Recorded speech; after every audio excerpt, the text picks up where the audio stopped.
دکا آرمانجا خواه ده بمباران کرنا کمپکی آواره ده جعالی هیزن حکمت سوری 10 کس هاتنا کشتن و جبر روش اولهی و کریزین عبوری کردن ایرانی و رو دکن هریما کردستان عراقی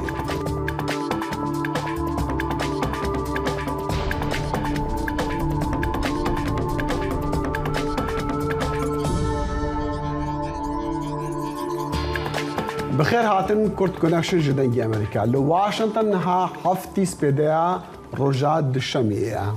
عزیزان لە واشنگتن دیسی وەسڵاوتان لێبێت سڵاوی ئاسۆ جەبار و هاوکارم دەخێری شەمۆتان لێبێت شاد بینەوە بە دیدارتان لە بەرنامەیەکی دیکەی کورت کۆنێکشن کە پەخشەکەمان ڕاستەوخۆ دەچێتە سەر کەناڵی NRT و لەسەر جەمسە کۆمیدیاکانی دەنگی ئەمریکاوە دەتوانن بینەرمان بن. سەرۆک جۆ بایدن ڕۆژی یەکشەمە هۆشداریدا لەوەی کە سەرکەوتنی کۆماریەکان لە هەڵبژاردنی خولی نیوەی سەرۆکایەتی کۆنگرێس دەتوانێت دیموکراسی لە ئەمریکا لاواز کات لە کاتێکدا تەنها دوو ڕۆژی ماوە دەنگدان کە کۆماریەکان دەتوانن کۆنتڕۆڵی هەردوو چامبەرەکەی کۆنگرێس بکەن. کۆماریەکان بەهۆی بەرزبوونەوەی هەڵاوسانی ئابووری و زیادبوونی تاوانەکان لە دوای پەتای کۆڤید-19ەوە فشاریان بۆ بایدن هێناوە و ئەگەر پێشبینیکەرانی بێلایەن لەگەڵ ئەواندا بن بۆ کۆنتڕۆڵکردنی ئەنجومەنی نوێنەران ئەوە ئەگەری ئەوە هەیە ئەنجومەنی سیناتیش بە هەمان شێوە ڕەنگە دیموکراتەکان لە کێبڕکێکانی ئەنجومەنی سیناتدا لە جۆرجیا پەنسیلڤانیا و نیڤادا ڕوبەڕووی ئاڵنگاری ببنەوە کۆنتڕۆڵکردنی تەنانەت یەک بەشی کۆنگرێسیش ڕێگە بە کۆماریەکان دەدات کە ڕێگری لە کارنامەی یاسادانەرانی دیموکرات و بایدن بکەن. هەفدەم سەرۆکێ بەری ئەمریکا دۆنالد ترامپ گرانی دادنی سەر یەکگرتنا پارتیا خۆیان کۆماری دوو ڕۆژانیان یەکشەمێ دوو ڕۆژان بەری هەڵبژارتنین نیڤدەم و دیسەڤاهی بێن ئەنجامدان. ترامپ گۆتە پشتەوانین خواک و خەڵکی فلۆریدا دێ هەڤاڵێکی ویە هێژا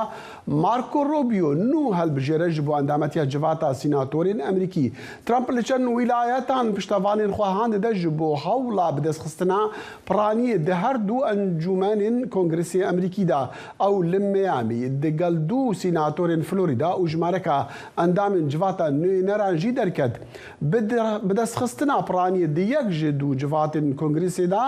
کۆماری دێ بکاربن قانونین کو سەرۆک بایدن و کۆنگرسا پڕانیا دیموکراتان پەسەند کرین ئاستەنگ بکن و هەروەسا لێکۆلینا کو ترامپ بەخوا کریە ئارمانج ڕاگرە. هەڵبژاردنەکانی نیوەی خولی سەرۆکایەتی کۆنگرێس چەندها ئەمڕۆ و سبەی ماوە بەڵام ئاڵنگارەکان سەختتر و قوڵتر بوونەتەوە سەبارەت بە هەڵاوسانی ئابووری و یاسای مافی لەباربردنی کۆرپەلە و گرانی بازاڕەکان و بەرزبوونەوەی ڕێژەی تاوان. بۆ زانیاری زیاتر دەڕۆینە لای هاوکارمان سیروان کاجۆ لە واشنگتنەوە. سیروانم کاتت باش کۆتا کاژمێرەکانی هەڵمەتی هەڵبژاردنەکەی نیوەی خولی کۆنگرێسی ئەمریکا وا کۆتایی دێت. ئایا پەیامی کۆتاییان چییە؟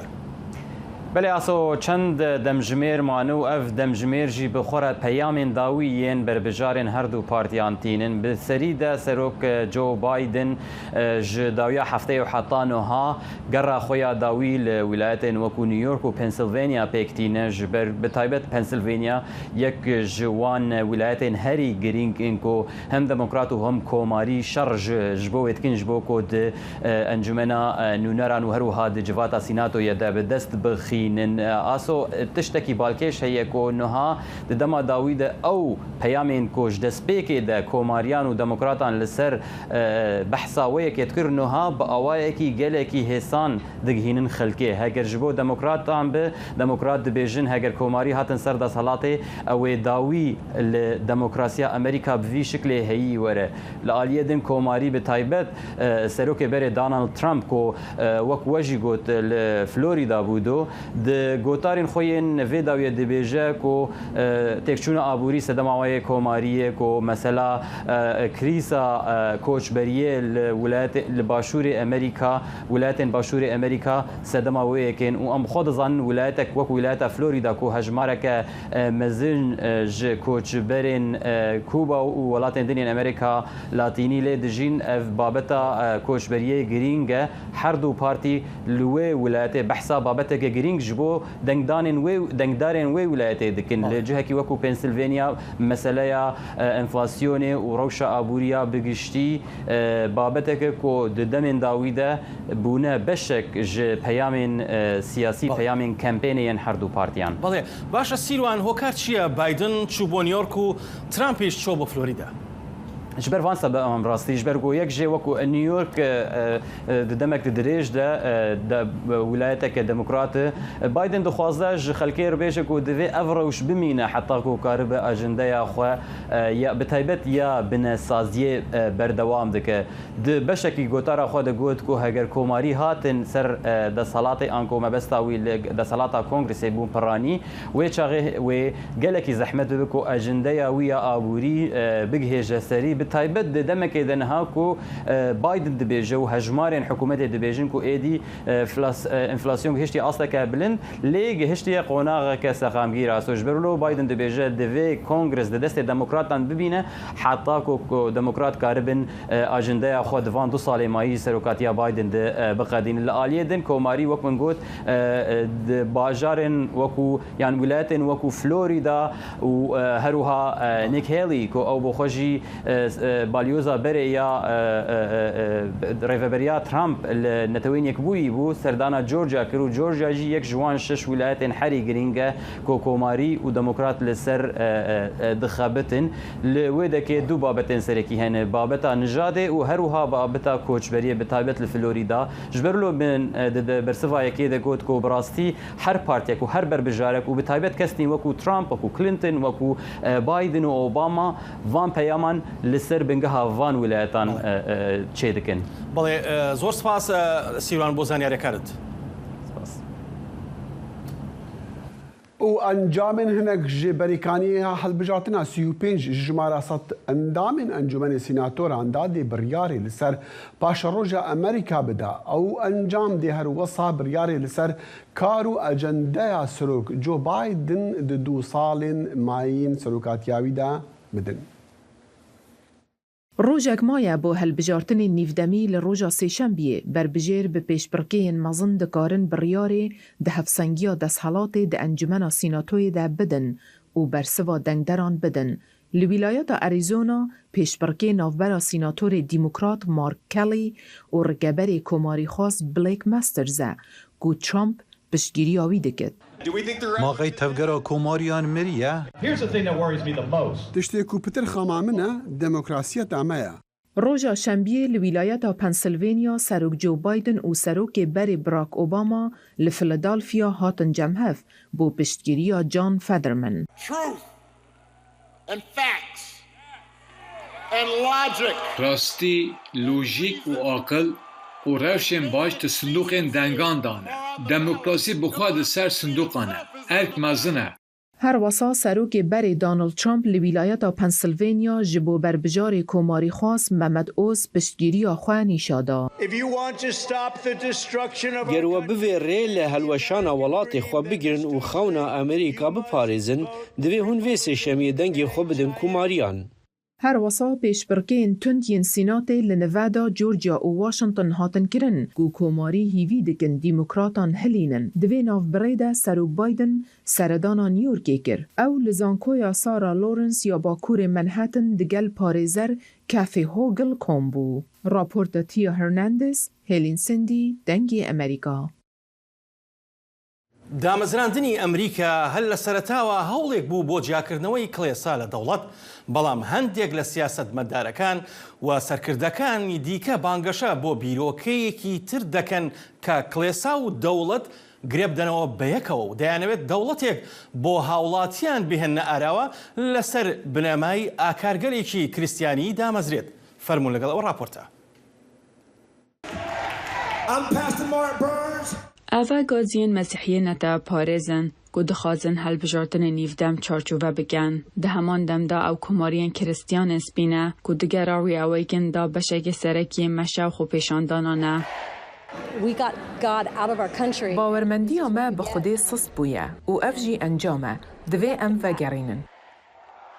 گەراداوی ئەوەیگن ساڵ و نیڤن بوریدا سەردانە 16 باژێران کریە. و به هزاران کس بجدار دبن و به شێوەیەکی ئاسایی پلێتن خۆ دفرۆشن و نامینن. ریخارگر جنرالی خانه نشین بویی مایکل فلین شیرتکار بره او لحیان اجتماعی سروک بره دونالد ترامپ درباره اریکایی باوری هیا بجک جدا کرنا کنیسه ولاتی گوتی از باور دکم او مجالک دستوریا گرنگه الی دستور داوی جهگرتیه برگاه که دستور امریکا اول و دستحالات جک جدا دکد که دادگاه بلندی امریکا جدا کرنا کنیسه ولات بش راست کریه فلین و بجدار بود دگل اوینین و بسیار دکن او حج باوری و ولاتی خود دکن ماقای او خلطیه نتوا پارێزیە کریستیانی دژمنێ یەکەیە دیموکراسیەیە. هەندێک مەسیحی ji vê yekê nerahetin. نه من باوری به بلاکردنا آیینا کریستیانا هەیە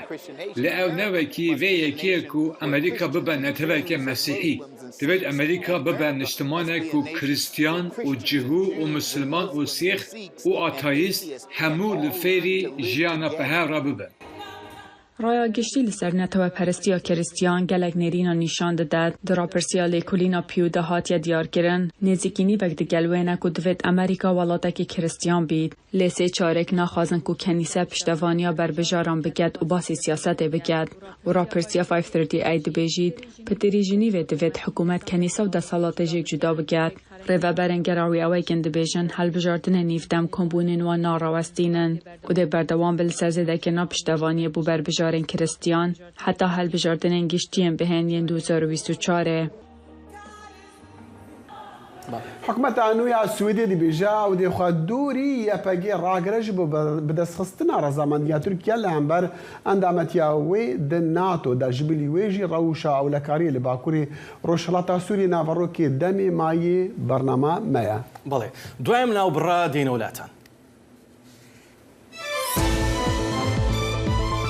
برنامه هفترنگ برنامه کنری یا بشی کردی لدنگی امریکایی از لقمان احمد هر دو هفتی جارکی و بمگرکی ناو اختی چاندو نرارنگی بمرانه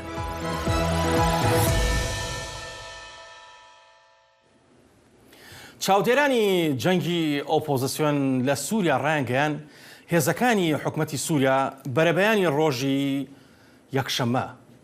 و تۆبارانی کەمپەکانی نیشتەجێبوونیان کردووە کە خێزانە ئاوارەکانیان لە باکووری ڕۆژاوای ئەو وڵاتە نیشتەجێ کردووە کە بەهۆی ئەولانی کەم 6 کەس کوژراون و دەیان کەسی دیکەش بریندار بوون. تۆبارانەکە دوایین پێشەلکاری ئاگربەستەکەیە کە هەر لە مانگی 3 ساڵی 2020ەوە لە نێوان رووسیا و تورکیادا ئەنجامدرا بۆ ئەوەی کە کۆتایی بە هێرشەکانی حکومەت بهێنێت بۆ سەر پارێزگای ئیدلیب کە بە پاڵپشتی رووسیا بوو. ئاگربەستەکە لە ماوەی 2 ساڵی ڕابردوودا چەندین جار پێشەلکرا و دەیان کەس کوژراون و بریندار بوون. ڕوانگەی سووری بۆ مافەکانی مرۆڤ کە بنکەکەی لە بەریتانیایە و چاودێری جەنگی ئۆپۆزیسیۆن و سووریا دەکات ڕاگەیاندووە بەرەبەیانی ڕۆژی یەکشەمە هێزەکانی حکومەت نزیکەی 30 موشەکیان بەرەو ناوچەکانی ژێر دەسەڵاتی یاخیبووان تەقاندووە. حکومت انویا سویدی دی بیجا و دی خود دوری یا پگی راگرا ملیتانین کردین سوریه لدمکو او بهیویا رزامندیا ترکیه جبو اندامتیا استوکولم د ناتو دا داخویانی وزیر در و سویدی جبو رادیو سویدی بو وی گوت آرمانجا یکی حکومت ویانو اندامتیا ناتو یا افچه گوهرین ده هلوستی وی ولاتی اوروپی دا و گلو مبست جخوا دور راگرتنی جیابگی چیه و چه با اگر او را گهاندن ببر ریبازا دولتی جبو برسوان پرسان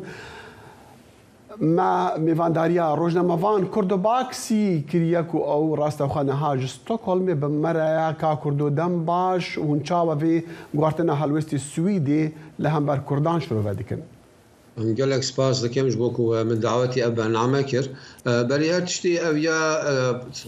ولاتي السويد حكومتها تازة يازده إيلوني بيدابو أو دخوازة خوي قالك نيزيك أردوغان بكيا دولتا السويد دخوازة زوب بأندام ناتو جبوي ويجي هنك تشتكو أنقرة دخوازة قداري كي وان تشتات بيجا از دخوازم بيجم كو حكومتها بري يعني بالیۆز خانەیەکی ئاژ کۆنسۆلۆسێکی لە ڕۆژاوا دانانی بوو یعنی پسیکۆلۆژیک ئالیکاریە ئەمبێژن یەپێگە یەپێژەت کرد لێ هەر وساژی ئەم توازن بێژن و ئەو ئاخافتناک و تازە چێبیە نەدیارە تام چێش بەرکو ڕێیس سەرۆک وەزیری سوید بۆ ئەمێ ئالیکاریە ئینسانی بەردەوام بکەنج بۆی ڕۆژاوا بەروێژی گەلێکی خەڵەباڵق تێگوتن لەسەروی فڕقێکی زێدە مەزن نابینم لێ تەبانش بۆ کوردەوە کوردێکی نەخۆش بۆ شتێکی مەگۆلات لێکێکی کوردم مەدەخواست بزانین کو مەبەستا وەزیری دەرەوە چییە دەمات بێژە ئەوەی خوا دووری یەپێکی ڕاگرن یعنی وێ چی بکەن مەبەستاوی ئەوە کو ژ ئەردۆغان بێژن یا مەزوو بکەن ئەندامێ ناتۆ و دویەمینژی شتێکی دی پراتیکێتە نکارێ بکەش بەرکو یەپێگە و لەسەر لە خوالیسیۆنا دژێ داعش بوارە کار دەکە 85 دەولەت تێدەنە هەر وسا وڵاتی سویدجی تێدەیە و هەو گەلێکی کەسێک و ئێستێژ سوید چوونە بوونە داعشی شەڕکردنە ئەوەژی زندانێ ڕۆژاوادەنە یعنی تو شتێکی پراتیک نکارێ بکە لێ ڕێتۆریک بە ئاخافتن بە دەماگۆژی دخوازە گۆی ئەردۆغانە بێژێک و ئەم وەکی تا دەفکرن و یەپێگێژی تەرۆریستە یعنی ئەو باشە سوید دەولەتا سویدی وێ چ بکەوەی چ گۆڕی نابکە دەما دەبێژە ئەوەی خۆ دووری یەپێگە ڕاگرەوەی چێ بە ئەگەر ئەو گوتن ئەو ڕاگەاندنە وەزیری دەرەوە ببە وەکو بینن ڕێباز و بێجێ بجێکردن Ez bawerim tu goranekî mezin nabe di pratikê de birastî lê goriya ku ev prosesa NATOyê wê çiqa bimeşe yani dewleta Tirkiye dixwaze henekî qezanca bigire ji bo ku Macaristan Hungary û Tirkiye tenê vetoyê xwe hiştine ji bo em bêjin rê nedane Swîd bibe endamê NATO ji bo wî tiştî jî dixwazin henekî tişta dewleta Tirkiye dixwaze hinek tişta bike lê dixwazin bêjin ku embargoya sîleh firotandinê ji aliyê Swêd ew jî rabiye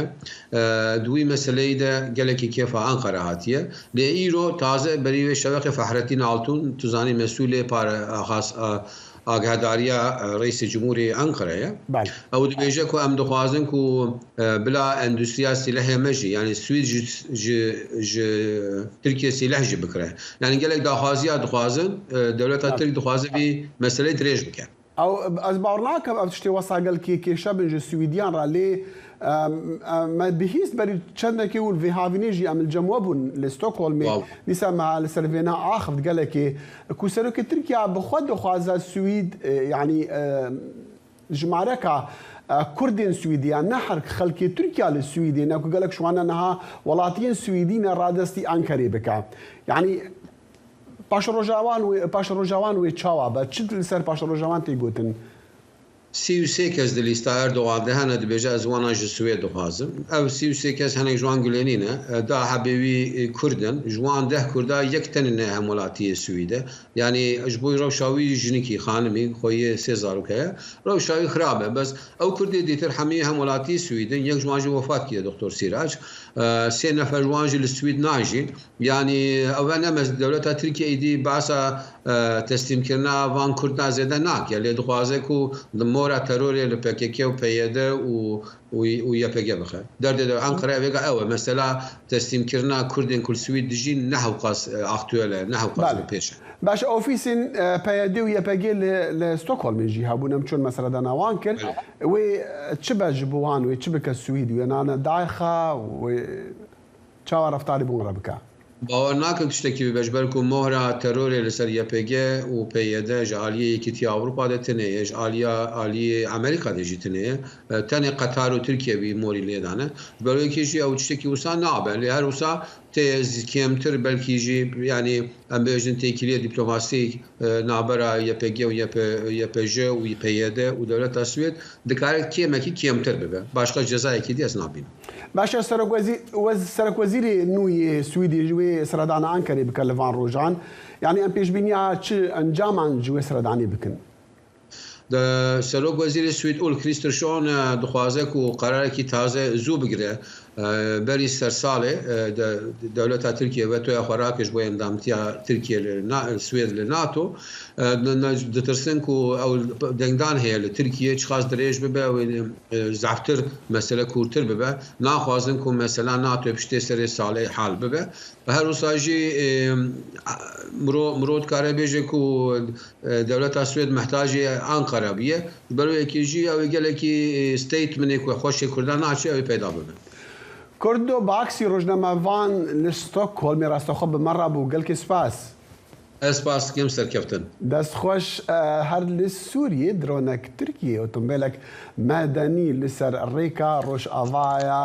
کەمبەرە قامشلۆ کریە ئارمانج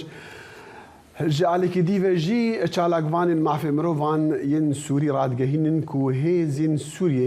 سووریا دموکرات هەسەدی پێنجی ئەندامین عێراقیین کۆمەڵە دەوڵەتە ئیسلامی داعش را دەستی ڕێڤەبەریا دژە تیرۆرێ یا لە باژارێ مووسڵی کریەمە هەوڵدایە و دگەل پەیامبەری خوا زانا عومەر لە قامشلۆ پەیوەندیە بکن ji بۆ و ئەم ئاگەهیان لە سەروانە بزانن لێ بەدەست منەکەتی ئەم هیویدارین ئەتا دەمێ داهاتی ئەم بکارن زانە بەمەڕابە ji بۆ وی ji بۆ بەحسکردناوی مژارێ. ناڕەزایەتیەکان لە ئێران ڕۆژی یەکشەمە لە زانکۆکان و لە باکوور و ڕۆژاوای ئەو وڵاتە باکووری ڕۆژاوای ئەو وڵاتە کە زیاتر لە ناوچە کوردنشینەکاندا بووە و بۆ ماوەی 2 مانگە خۆپیشاندان و ناڕەزایەکان بەردەوامن لە زۆربەی شار و ناوچەکانی ئێران. دژی حکومەت و هێزەکانی حکومەتیش دڕندانە ڕوبەڕووی خۆپیشاندان دەبنەوە و سەرکوتکردن و کوشتن بەردەوامە. گروپی مافەکانی مرۆڤی هەنگاو کە بنکەکەی لە نەرویجا ڕێگەیان ڕۆژی یەکشەمە هێزە ئەمنیەکانی ئێران تەقەیان لە خەڵکانی ناڕازی کردووە لە شاری مەریوان و 35 کەسیان بریندار کردووە. توندبوونەوەی ناڕەزایەتیەکان بەهۆی کوشتنی کچە خوێندکارێکی کوردی خەڵکی شاری مەریوانەوە بووە کە ناوی نەسرینە لە تاران. بە وتەی هەنگاو ئەو کچە گەنجە ڕۆژی شەمە دوای ئەوەی پۆلیس دەکێشێت بەسەریدا گیانی لەدەستدا. بەپێی ڕێکخراوە جیهانی و نۆخەکانی مافەکانی مرۆڤ خۆپیشاندە ناڕەزایەتیەکان دوا بە دوای کوشتنی چەند کچ و کوڕێکی گەنج لەم هەفتەیەدا تونتر بۆتەوە و پتر تاوی سندووە. هاوکات هێزەکانی کۆماری ئیسلامیش بە درەندەترین شێوە ڕوبەڕووی خۆپیشاندەران دەبنەوە هەر لە کوشتنی ڕاستەخۆوە تا ڕەفاندن و سەرکوتکردن. بۆ زانیاری زیاتر پەیامێری دەنگی ئەمریکا سۆران خاتریمان لەگەڵدایە لە هەولێرەوە. سۆران ئەم کاتت باش دوایمین زانیاریەکان چین؟ ئاسۆ دوایین زانیاریەکان ئەمڕۆ لە مەریوان دوای خۆپیشاندانە بەڵاوەکەی دوێنێ مانگرتن بووە زۆربەی دوکانداران دوکانی خۆیان داخستووە لەو شارە و تا ئێستا مانگرتنەکەیش بەردەوام بووە. لە چەند شارێکی دیکە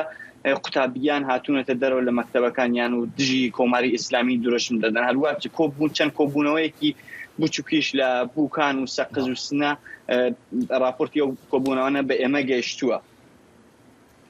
ئەو تا ئێستا ئەو ئەمڕۆ ئەوانە بەردەوام بوو بەڵام بە ئامەتەن خۆپیشاندانەکان پاش سەعات 4 و 5 بە کاتی ئێران دەست پێ دەکات ئێواران. بەڵێ سۆران باشە دوێنێ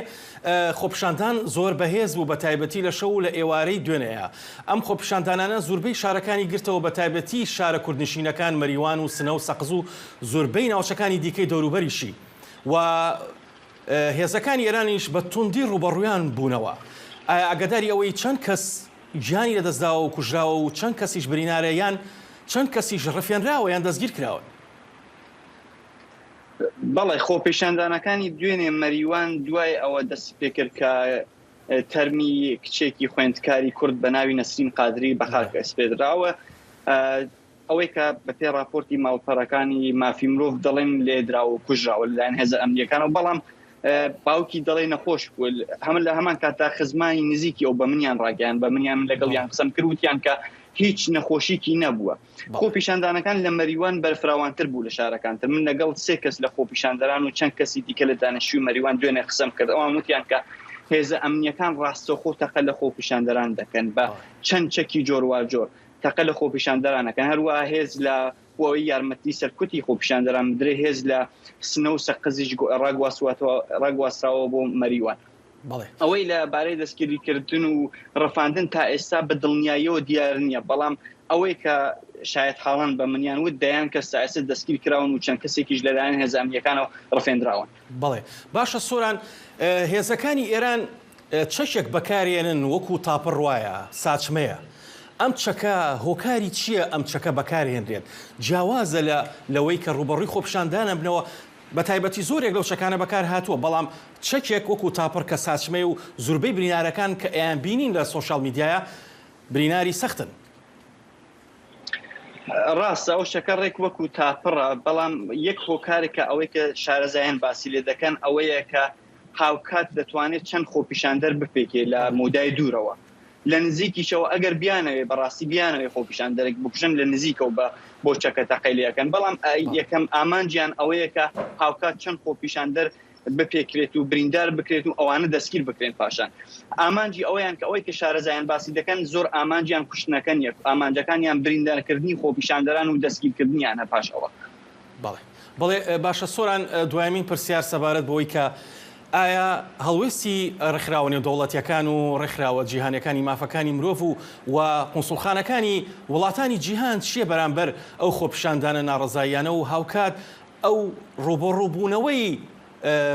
هێزەکانی ئێران و زوربەی هێزەکانی ئێران هەر لە بەسیجەوە تا هێزە چەکدارەکانیان بەرامبەر خۆپیشاندەران، ئایا هەڵوێستی ڕێکخراوە جیهانیەکان و قونسوڵەکان چییە؟ کۆمەڵگەی نێودەوڵەتی بە ئام جیا لە وڵاتانی ڕۆژهەڵاتی ناوڕاست تا ئێستا پشتیوانی خۆیان دەربڕیەوە بۆ خۆپیشاندەرانی ئێران و هەروەها ڕێکخراوەکانی مافی مرۆڤ لە هەموو دنیادا. ئەویشە جیا لە ڕۆژهەڵاتی ناوڕاست سەرکوتی خۆپیشاندەرانیان لەلایەن هێزە ئەمنیەکان و لەلایەن هێزی سوپای پاسدارانە و بەسیجە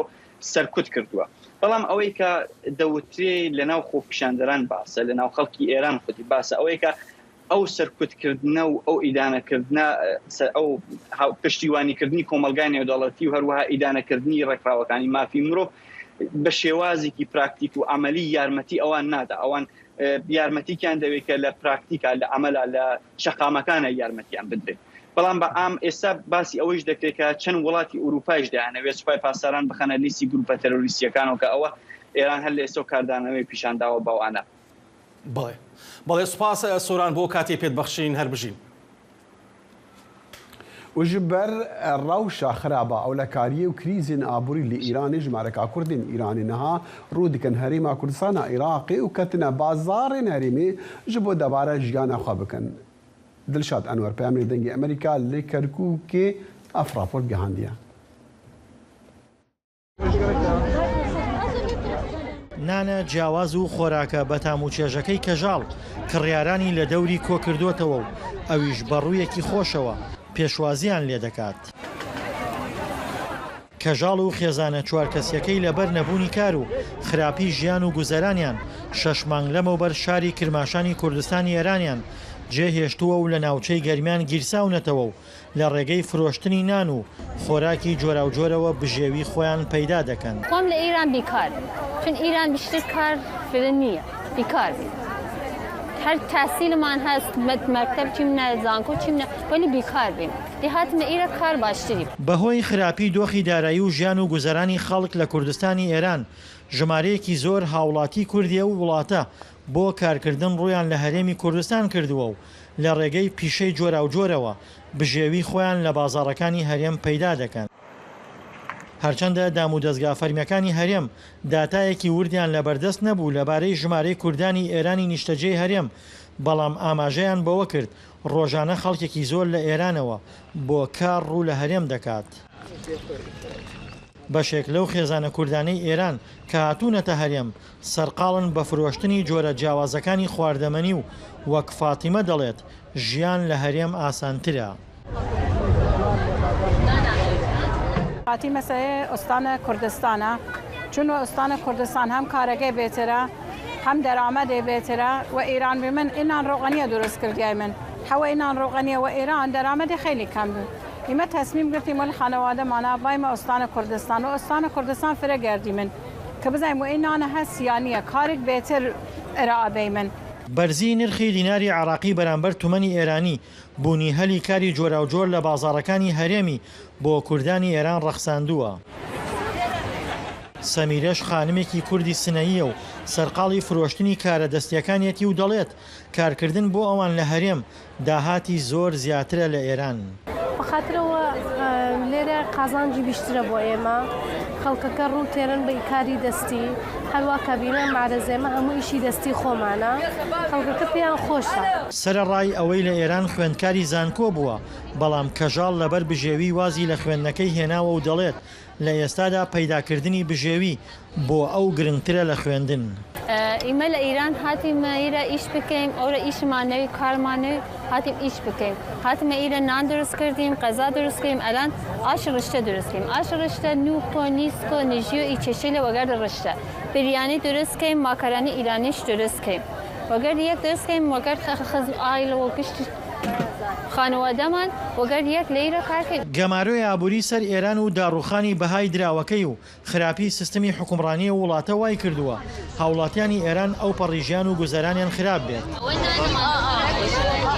بۆیە لە پاڵ کۆچکردنی بەشێکی زۆریان بۆ ئەوروپا بەشێکی تریان بۆ دەستخستنی ئیشوکار ڕوو لە وڵاتانی دەوروبەر و بەتایبەت هەرێمی کوردستان دەکەن. دڵشاد ئەنوەر دەنگی ئەمریکا گەرمیان.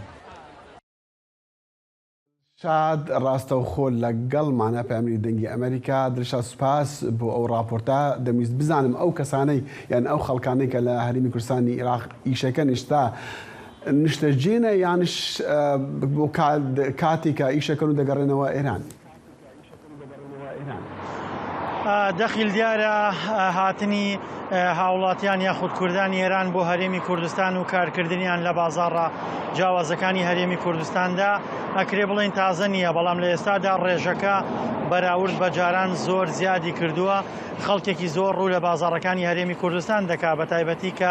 نرخی دراوی ئێرانی بواتە تمەن بەرامبەر بە دیناری عراقی زۆر دابەزیوە ئەمە شوای کردووە ئەو کاڵەوشمەکە ئێرانیانەی کە کوردانی ئێران ئەیهێنە بازاڕەکانی هەرێمی کوردستان داهاتێکی زیاتریان بۆ بمێنێتەوە. دیارە ئەوانەی کە هاتوونەتە هەرێمی کوردستان بۆ کارکردن ئەکرێ پۆلێنیان بکەین بۆ سێ بەش بەشێکیان بە ماڵ و منداڵەوە هاتوون وەکەوەی کە لە راپۆرتەکە دابینیمان نیشتەجێ بوون و لێرە ئەمێننەوە و لێرە کارەکەن بەشێکی تریشان ئەکرێ بڵێن سەفەرین واتە ڕۆژانی هەینی یاخود ڕۆژەکانی تر کە هەندێک لە بازاڕەکان کراون دێن کاڵاوشمەکەکانیان دێرن لە بازاڕەکان ئایفرۆشن و ئەگەڕێنەوە و بەشێکی تریشان ئەو گەنجانن یاخودە و پیاوانن کە بۆ کارکردن دێنە هەرێمی کوردستان بۆ ماوەی مانگ ئەمێننەوە ئەچنەوە سەردانی ئێرانەکەن و ئەگەڕێنەوە یاخود بە هەفتە ئەمێننەوە ئەمانە جۆرەها کارگەریان تێدایە تیاندایە تەسبیح حەفرۆشێ تیاندایە خواردەمەنی تیاندایە فەرش فرۆشیە تیاندایە کریەکاریەکە جۆرەها پیشەی جیاوازی تێدایە. باڵێ دڵشاد بینیمان لە راپۆرتەکەدا کە بەرهەمی ئەو کەسانە شتێکی زۆر نایە بە جوان و ڕێکوپێک بووە تا چەندێک ئەمە وەکو بڵێ بەدڵی دوکاندارەکانی هەرێمەکە خەڵکانی لە شوێنێکی تر بێنن شت بفرۆشن لەوێ. بێگومان دەخیل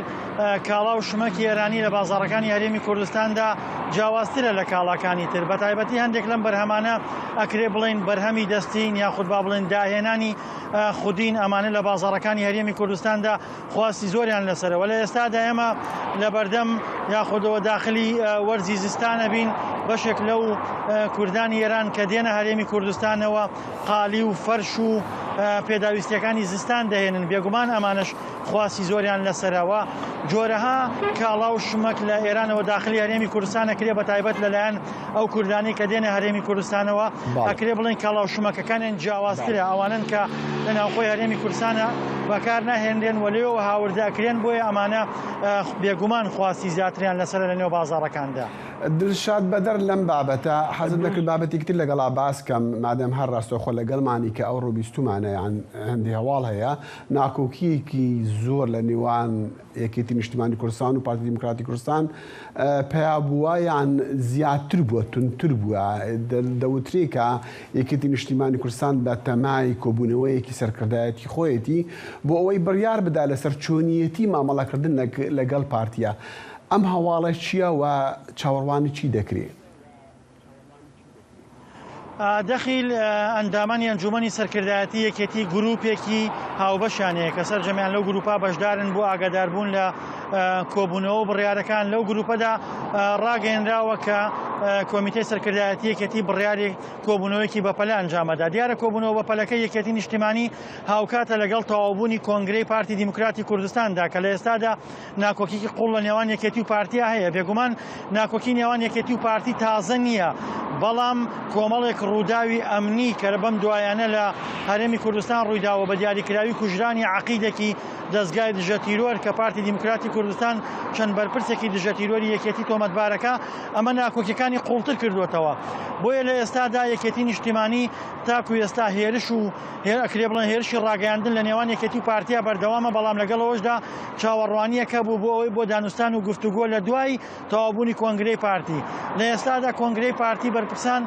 دوو خیتابی جیاوازیان هەیە، بەشێکیان ئاماژە بە دانوستان و ڕێکەوتن لەگەڵ یەکێتی ئادەن و بەشێکی تریشان ئاماژە بەوە دەن کە کوژرانی ئەو عەقیدەی دەستگای دژە تیرۆر دۆسیەیەکی جیاوازەوە ئەبێ ڕێڕەوە یاساییەکەی خۆی وەربگرێ کە ئەمە یەکێتی نیشتیمانی تووڕە کردووەوە پێی وایە کە ئەمە بە شێوەیەک لە شێوەکان تۆمەتێکی سیاسیە داتاشراوە بۆ بەرپرسەکانی. بۆیە نێوان یەکێتی و پارتی ئالۆزە و ڕۆژانی داهاتوو بەتایبەت کە کۆنگرێت بڵێ لەو ئەو ئاڵۆزیە ئەو توندیە کە ئێستا دەبینین لە نێوان ئەم دوو پارتە دەخۆ دەزانی یعنی ئێستانیە، بەڵام ئێستا کەسێکیان لایەنێک هەیە ناوبژیوانی لە بینیانە بکاتن یاننا دەخیلەوەنەی کە من ئاگادار بووم و زانیاریم دەستکەوت بوو پێش کۆنگرە ئاڵۆزیەکان زیاتر ڕوو لە هەڵکشان بوو. نێچیروان بارزانی سەرۆکی هەرێمی کوردستان هەوڵێدا کە نێوانگیری بکات لە نێوان یەکێتی و پارتیا، بەڵام ئەوەندەیە ئاگادار بین نێوانگیریەکان ئەنجامێکی ئەوتۆیان نەبوو. دواتر وەفدێکی یەکێتی نیشتیمانی و پارتی بەجیا سەردانی لایەنە سیاسیەکانی هەرێمی کوردستانیان کرد، لەوێ سکاڵیان لەسەر یەکتری تۆمەتبار کرد لای لایەنەکان و ڕوونکردنەوەیان پێدان. یەکێتی نیشتیمانی کابینەی حکوومەتی هەرێمی بە سەرۆکایەتی پارتی تۆمەتبار کرد بەوەی کە تاکڕەوانە مامەڵە ئەکا و مامەڵەی لەگەڵ هێز و لایەنەکانە تەندروست نییە و لە بەرامبەردا وەفدی پارتیش سەردانی لایەنەکانیان کرد و باسییان لەوە کرد کە یەکێتی نیشتیمانی دژی ئەنجامدانی چاکسازیەوە داهات ناگەڕێتەوە بۆ خەزانەی دەوڵەت. بۆ یەکێتی و پارتی لە قۆناغی یەکتری تۆمەتبارکردندان و ئەو هەوڵانش کە هەبووە وەکەوەی کە ئاماژەم پێدا پێشتر نێچیروان بارزانی بوو هەوڵەکان وەکو پێویست سەری نەگرت و دواتر ڕوونکردنەوەیاندایە لایەنەکان داوایان لێکردن کە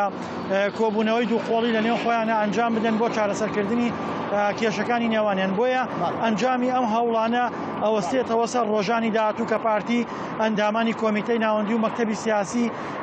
کۆمیتەی ناوەندی مەکتەبی سیاسی هەڵەبژێریە دوای ئەوە ڕوو نەبێتەوە کە ئایا پارتی یەکێتی چۆن مامەڵە لەگەڵ یەکتریەکەن، ئایا درزی نێوانیان قوڵترە بێتەوە یاخود دۆخەکە هێورە بێتەوە. زۆر جار دەمان بیست لە ماوەی ڕابردوودا کە ئەو کێشانە لە نێوانە ئەو هەردوو پارتە سەرەکیەکە لە هەرێمی کوردستان هەبوو، یەکێتی بە تایبەتیش دەیویست خۆ زیاتر خۆی نزیکی بەغا بکاتن و بە شێوەیەک لە شێوەکان شتێکی وا دیار بکاتن کە دەتوانن لەگەڵ بەغا بەجیا وەکو بڵێن هاوکاری یان لەگەڵ بەغا زیاتر وەکو بڵێن نزیکی یەکتر بن. ئێستا ئەو باسە چییە لە کاتێکە کە ئەو توندیە لەگەڵ پارتیا دروستە بێ ئەم باسە هەیە یاننا؟ دەخیل ئەوەی کە دەستی یەکێتی بەستۆتەوە لە مامەڵەکردن لەگەڵ پارتی یاخود با بڵین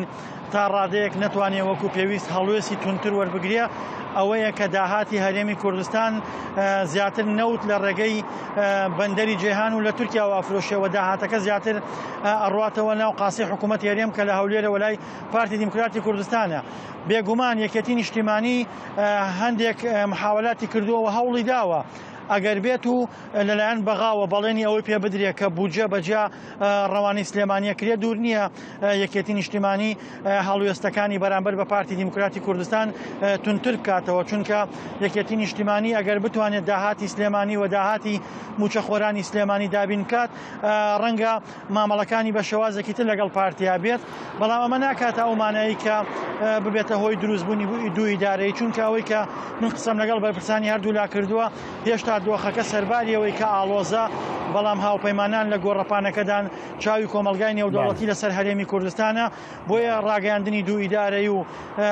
بردننی دۆخەکە بەرەو ئاراستی دوو ئیدارەی کەمێک قورس وەستەمە، بەڵام لەگەڵەوەشدا ئەگەر داهاتی سلێمانی یاخود حکوومەتی عراقی بەڵێن بە سلێمانی بدا داهاتی بەجا بۆ نێژێ ڕەنگە ئەمە یەکێتی دەستکراوەتر کا بۆ توندترین بەڵ پارتیا. زۆر سپاس دەرشاد ئەنوەر پەیامی دەنگی ئەمریکا لە کەرکووک ڕاستەخۆ لەگەڵمان بوو. سپاس دەرشاد. وبيستي بريدما كيما بحثي سوريا ذكروا درونكا تركي جي اوتومبيلكا مدنيان لسريكا كمبرقا مشلو كربو ارماش مدني ببون قرباني جالي كدي وجي تي قوتنكو هيزين سوريا ديمقراط هسا دي بينجي اندامين عراقيين كومالا دولة اسلامي داعش را دستي ريفا بريا دجا تيروري يا باجار موصل كريا لوي دمي منش يا ابو زانا عمر بيعمل دنجي امريكا بايدا كلنا ديال اماده وراست خواب بمره جقامش لو زانا دم باش يعني او مساله درونا تركيا كو مدني كرنا ارمانجان اوتومبيل كريا ارمانج چبو و چکس قربانی دوی بون چند کس قربانی بون او چکس بون بله دم باش داخلی جخوا دو ده انجام بالافرا که به پیلوت درونه که ترکیه لقامشلوی الكامبرا قامشلوی ترمبیله که ارمانج کرد دو حتی دانی درنگی شوی دو بریدار هبون پاش او کسک بریندار جیان خوش دست دا ناسنامه کسکی هاد ناس کرن یه بریندار دن حتی نهاتی ناس کرن کی اوی هاتی ناس کرن هنکی مترسیزی ده الکولانی چیکر زان اوی هاتی ناس کرن پیشی دمه که هنکی بیدنگی هبو بله اوی هاتی ناس کرن ناسنامه اوی کی بچکز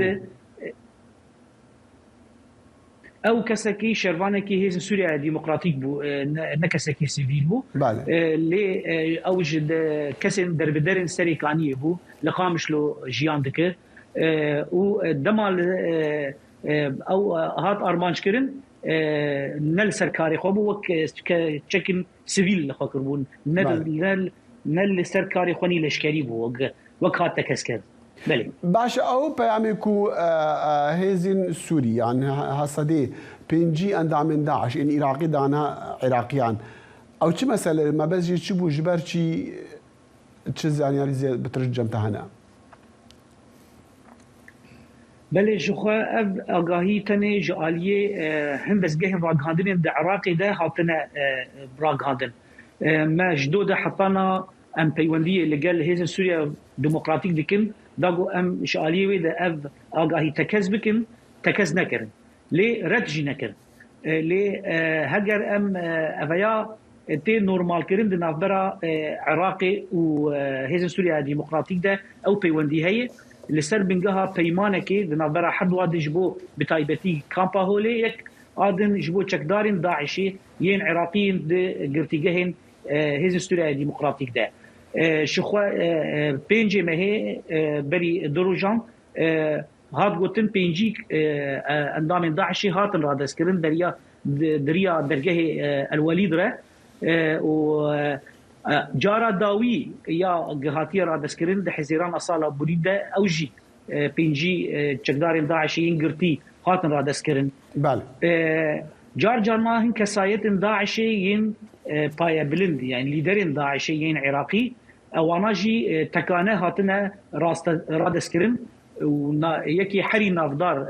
بصاله بوريده هذا رادسكرن وك حج ناصر جو كسكي بايت بلند بو وك ابو بكر البغدادي ودناوري يخستنا ترويش داعشي ده زانا مجارك ديكو بري نهاجي دي برنامج خدا بري دما كما بحث كد قال يكجر روجنا مفانا السويدي اوجي لسر هالوستي السويدي وراغاندن وزير دربي السويدي كو اوي خوا دوري يا باغي راغرن يانجي بشويك شيوانج بو رازي كرنا تركيا لسر مثلا عندما تيا سويد الناتو دا رايا دار وبربرسين رفبريا خسر دور تشدي بيجن لسر في وين راغاندن السويدي برای داخویانیا وزیر دربی سوئدی پیاده یپکی بناف کر و وک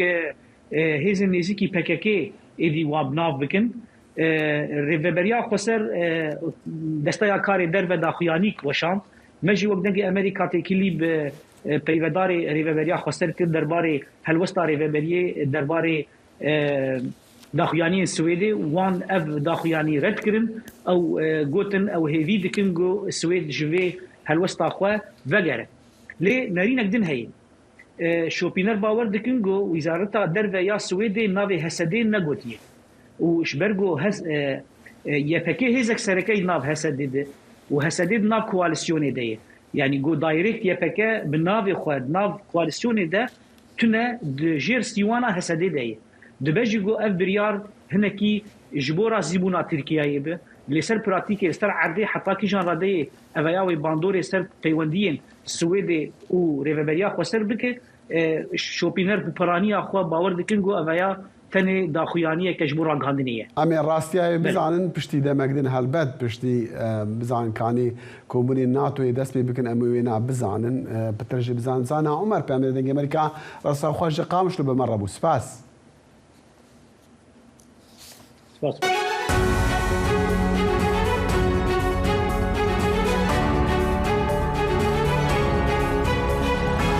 چاوی واشنگتن بەرنامەیەکی هەفتانەیە لە بەشی کوردی دەنگی ئەمریکاوە ئامادە و پێشکەش دەکرێت من بەڵێن ساڵح هەموو ڕۆژانێکی هەینی لەگەڵ پسپۆراندا تاوتوێی گەرموگورترین بابەتی ڕۆژ دەکەین لە پەیوەندی بە سیاسەتی دەرەوەی ئەمریکاوە لەگەڵمان بن.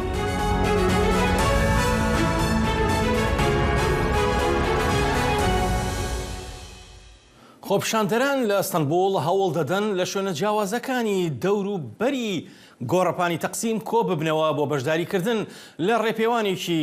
مرۆڤایەتیدا دژی چەکی کیمیایی کە لەلایەن پارتی دیموکراتی گەلان هەدەپەوە ڕێک دەخرێت. پۆلیس گەماروی داوەن بۆ ئەوەی ڕێگری بکەن لە گرتبوونەوەی خۆپیشاندەران و بەرەدەستپێکردنی هەر ناڕزایەتیەک دەیان کەسیان دەستگیر کردووە. بارەگای هەدەپە بۆ چەند کاژمێرێک لەژێر گەماروی پۆلیسدا بووە. تورکیا ئەو بانگەشەیەش ڕەت دەکاتەوە و دەڵێ بێبنەما و ناڕاستە و بە ڕاست ناودێری دەکات کە سوپای وڵاتەکەی چەکی کیمیایی لە شەڕی دژی چەکدارانی پارتی کرێکارانی کوردستان پەکەکە بەکارهێنابێت. خۆپیشاندەران داوای لێکۆڵینەوەیکی نێودەوڵەتی دەکەن سەبارەت بۆ پرسە. نەبتنێ لە ئەستانبولی بەرکولی چەندین باژارێندین کوردان خۆپیشاندان هاتنە کرنج بۆ شەرمەزارکردنا بەکارهێنانە چەکی کیمیاوی ji alî ارتێشا تورکیەوە ئەف هەلبەت li gorî daxuyaniyên Partiya Demokrata Gelan HDPya û çend saziyên dî jî li van rojan yan li van rojên borî jî jimareka rojnamevan û çalekvanan jî hatine girtin her ji ber wê na. Xelcan Farqîn Pamira dengê Amerîka li Diyarbekir Amedê niha rastexwe bi meraya ji bo agahiyên داوی خەجێ دەم باش لە چەند باژاران خۆپیشاندان هاتنە کرون و چەند کەس هاتنە گرتن. بەێ دەم باش داخیر وەکی گۆژی بەریە پەیوەندیە باس کرە ئەڤیا مەشێکە خۆپیشاندانێکە و هەفتێک بەری حتا ئەمکامژن دەهڕۆ بەرێ هاتیە دیارکردن نەتەنێ پارتی دموکراتیکا گەلان پارتی هەرێمین دموکراتیکا هەربستا gelek سازی و rêxistinên wekî dayikên aştiyê û Federasyona Komelên Xizmê Wendayan ji piştevaniya vê xwepêşandanê dikin û navê pêşandanê jî dadibûn meşa mirovahiyê du navend hatun diyarkirin yek Stenbol bû û adî jî navçe Silofya Şirnexê bû gundekî nêzî sînor bû tirekî ji bajarê Kurdan bi pêşengiya ev rêxistin û partiyên ku me destnîşan kir dohî serê sibê ber bi sînorva çûn ez kan bêjim ku bi sedan ve sayî beşdar bûn gelek mirov jî beşdar bûn lê li wê derê hûn dizanin ji ber helwest û daxuyaniya rêvebirgên Tirkiyeyê bi wê tundiyê ser bi wan ve jî çûn û li Silofyê asteng kirin jandarma nehîşte ku ev girse bigije hevdû û li Silofya ew kesên ku ez kan bêjim ji bajarê wekî Amedê Rifayê Şirnexê ji Bingolê û gelek navçeyê dinêkayî jî hatibûn kes hatin desteserkirin bi wan da gelek endamên HDP jî hene û van komela û destgeha jî hene tiştekam jî ew bi desteserkirinê dîsa bi heman armancê li Stenbolê jî çêbû heman xwepêşandan li wê derê jî 121 kes hatibûn desteserkirin lê îro ew kesên li Stenbolê hatibûn berdan eviya bi pêşengiya HDP tê çêkirin ji xwe na dema demê dawî de jî naîlim ku ne daxuyanî were dayîn serbêyekî ne jî ev mijar bikeve rojava Tirkiyeyê. Xecê min dixwast